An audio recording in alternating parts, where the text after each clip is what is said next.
Greetings, tubaholics, etc. I'm in the hinterlands of Connecticut, where I grew up, and I was out wandering around and I found this beautiful collectible KLH at an antique shop. I paid a whopping $50 for it. Comes with the extension speaker, and it's quite a cool collectible item. If you just take a look around the back, look at those bugle boys.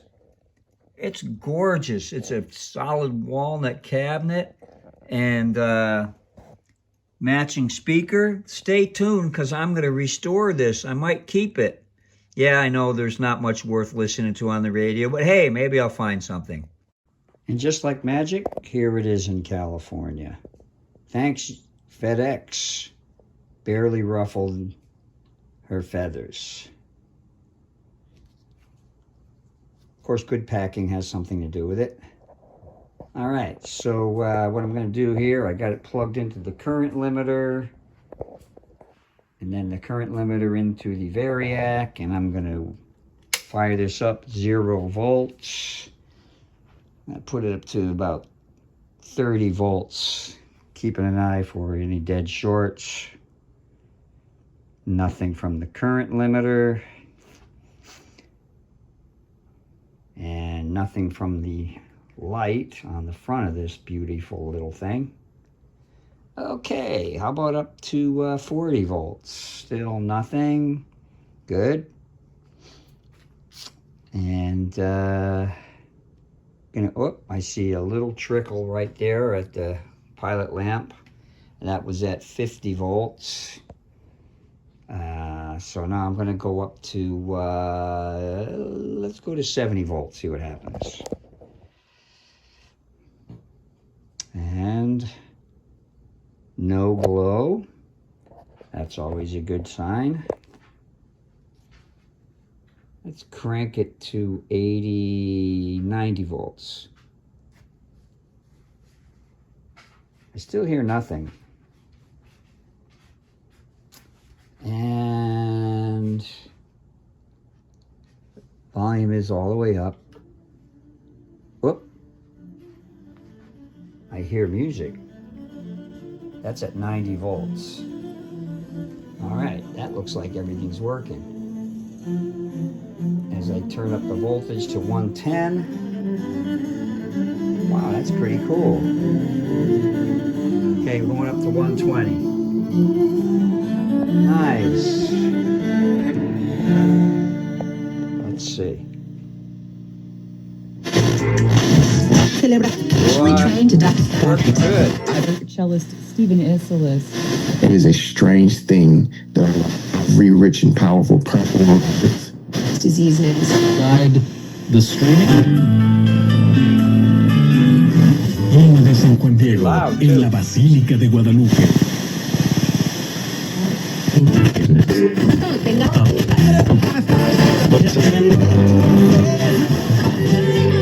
There you go.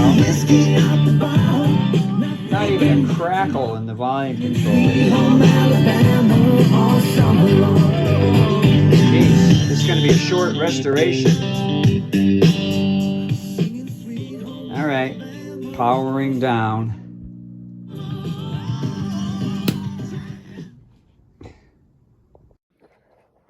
Well, as the saying goes, if it ain't fixed, don't break it. Or fixed or broke at some, well, you know what I mean. But I had to take it apart anyway.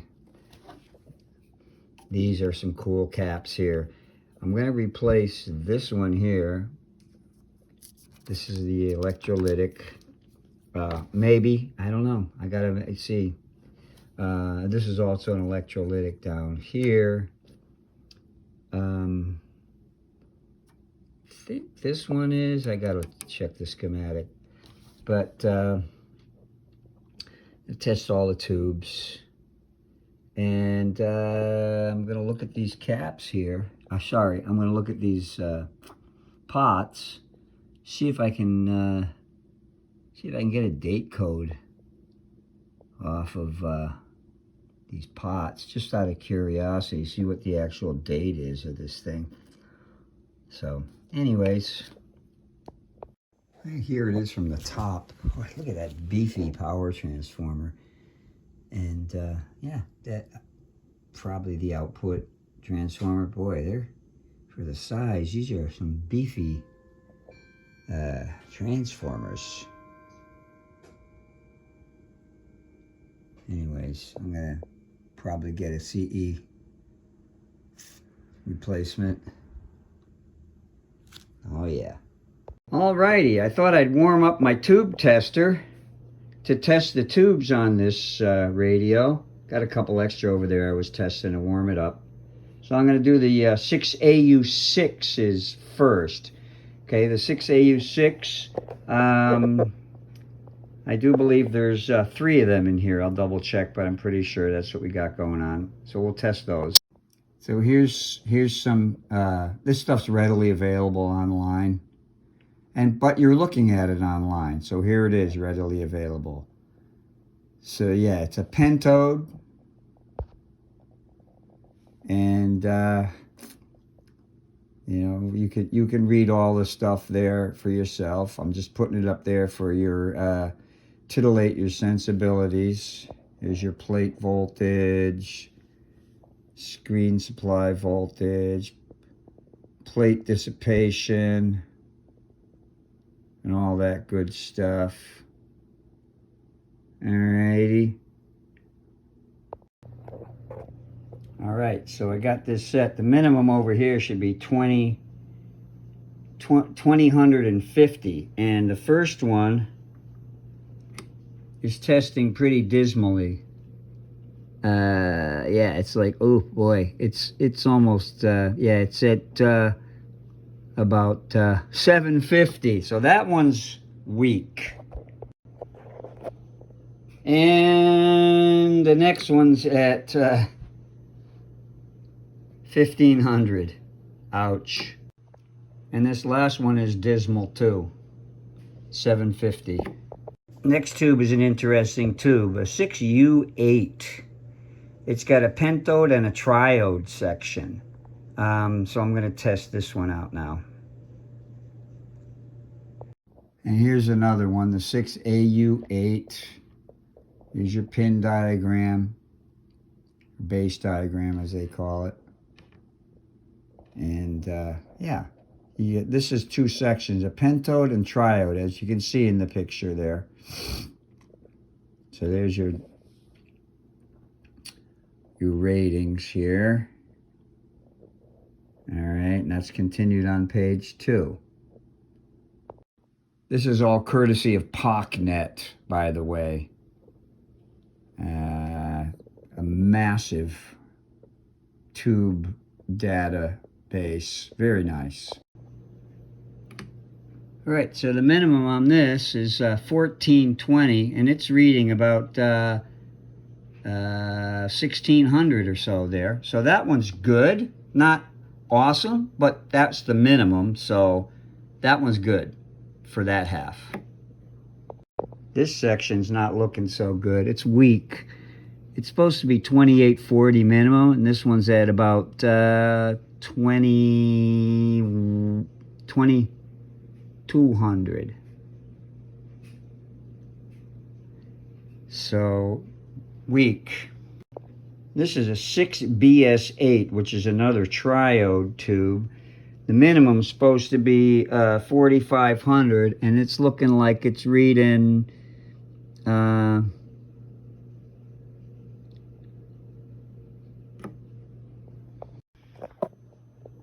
as I was saying, that's reading about 3000. So weak. And it's a, as Bill would say, mute point. But this one's reading even less. It's reading about about 4,000. And here's the 6BS8. This is a dual triode.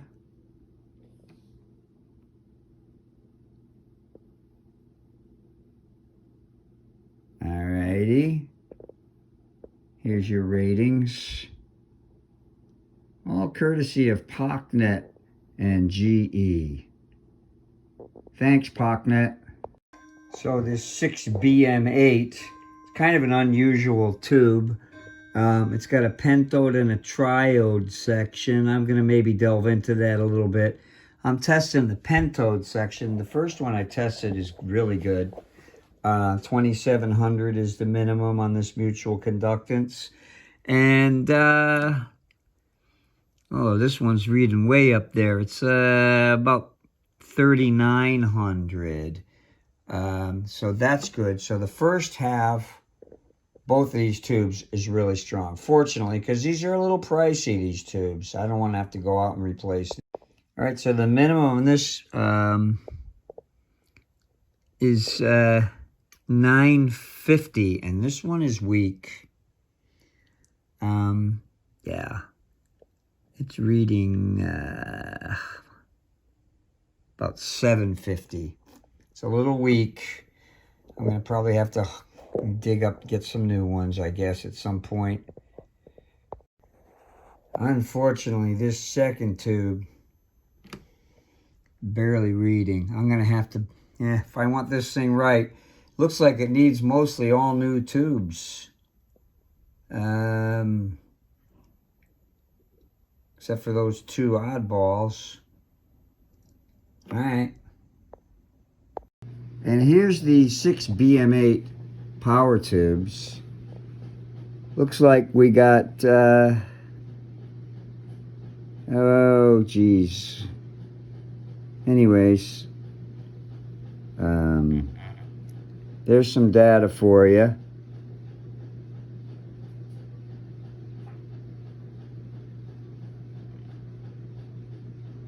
Alrighty. There's the pin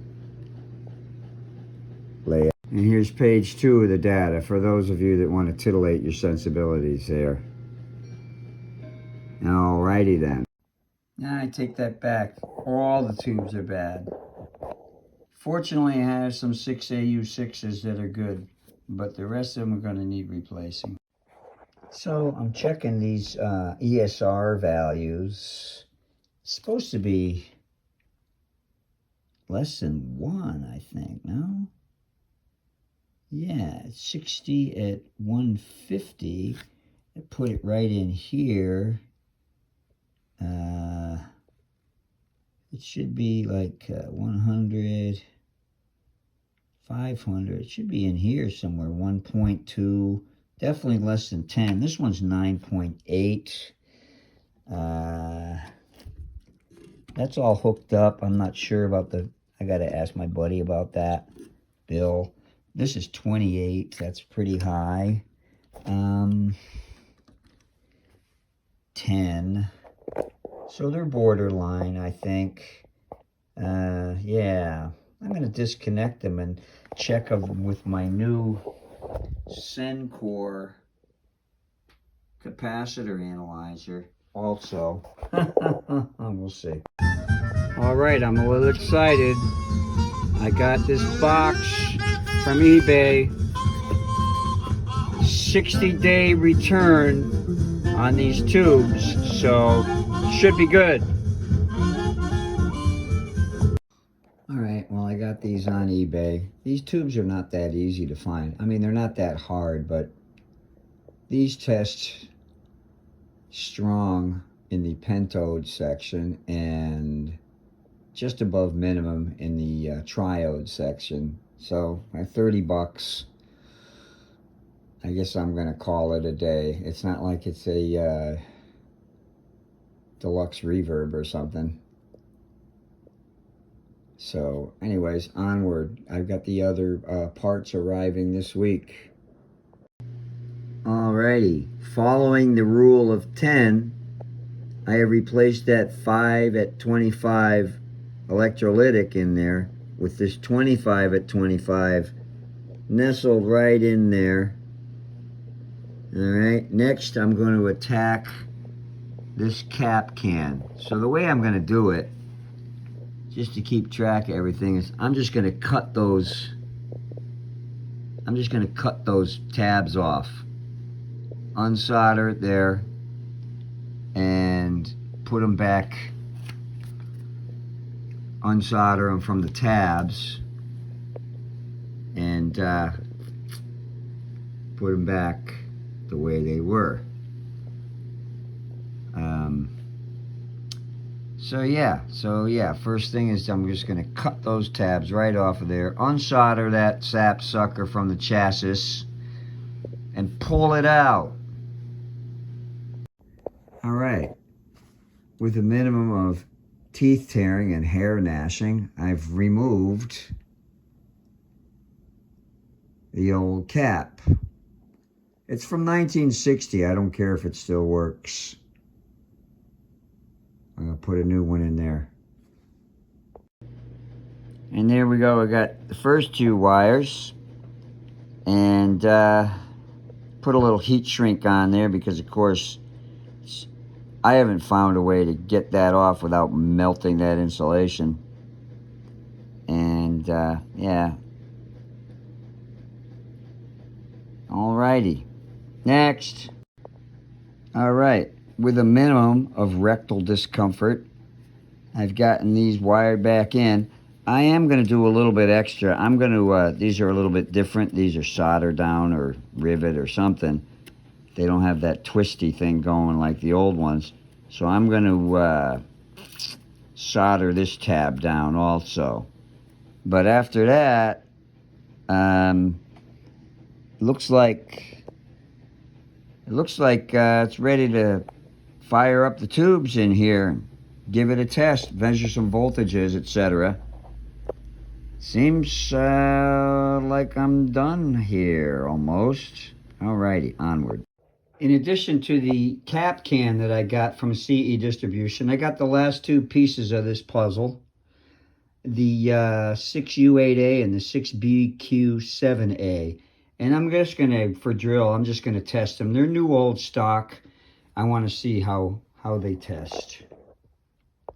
Okay, the first triode of this 6BQ7 is looking a lot better than the last one. Minimum's 4,000. I'm up like, it's moving around a little bit, but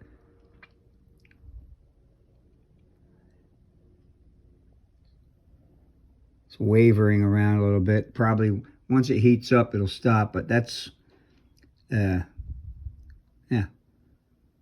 55, 6,500 thereabouts. All right, got me a nice RCA 6U8A, which is also equivalent, I'm told, to a 6AS or AX8. So I'm going to test the first pentode here, the pentode section. It's supposed to go to about 1420 on the P3 scale. Okay, it's testing off the chart on the B, so I moved it up to C, just knowing that this is a nice strong tube here. I'm going to test the other section.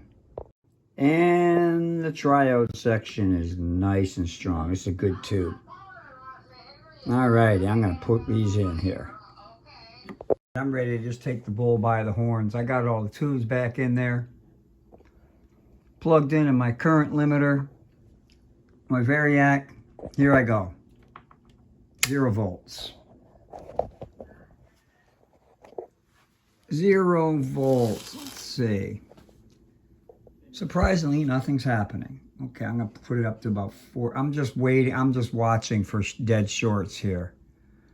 So nothing at 40 volts. If there was a dead short, I'd be seeing it now. So it looks like I wired everything right so far.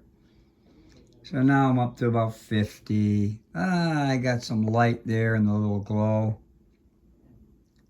I'm up to about 50, 60, slowly going up. Yes, sir. Up to about 80. I'm starting to get nervous. I'd like to hear some sound now. 90. Whoop. Look at that. Oh, it's at 100 volts now. I'm going to crank it all up to 120 thereabouts. Oh, okay, it looks like it's going really well here. Volume. Oh, that's nice. Tone.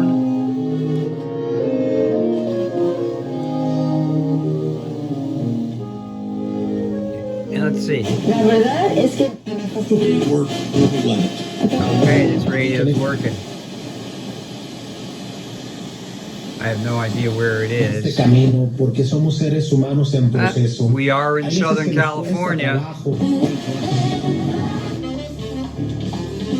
Hey, check that out.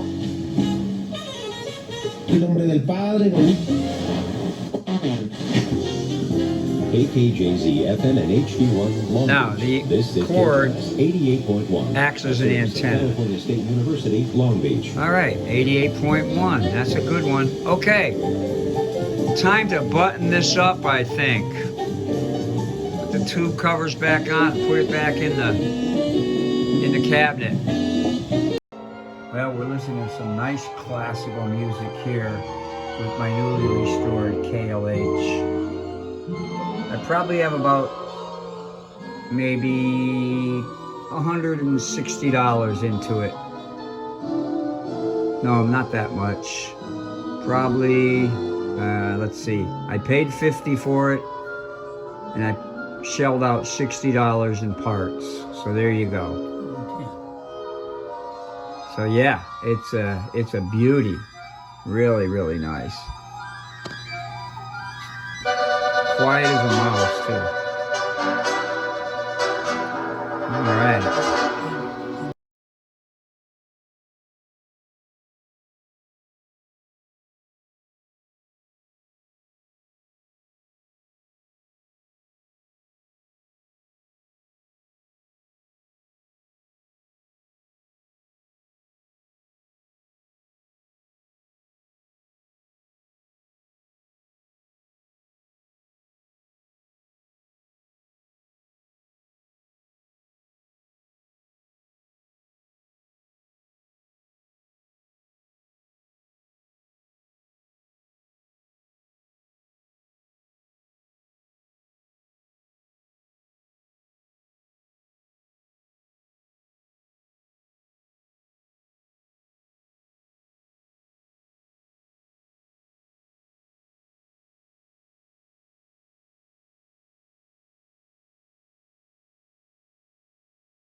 You're being recorded.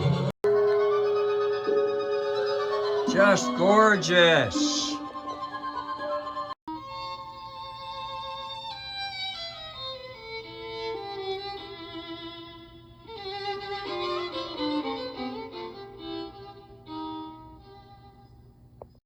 Here's some of that crazy jazz stuff coming out of Long Beach.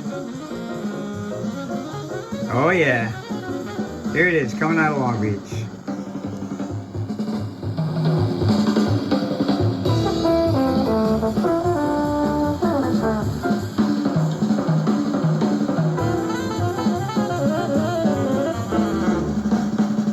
All right, ladies and gentlemen, well, this just about concludes this. Other than I might, I'm thinking about looking at some of these tube data sheets and seeing maybe a little more what makes this tick. All right. Thanks for watching. Hope this helps.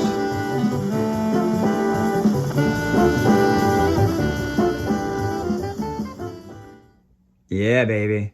See you on the next time.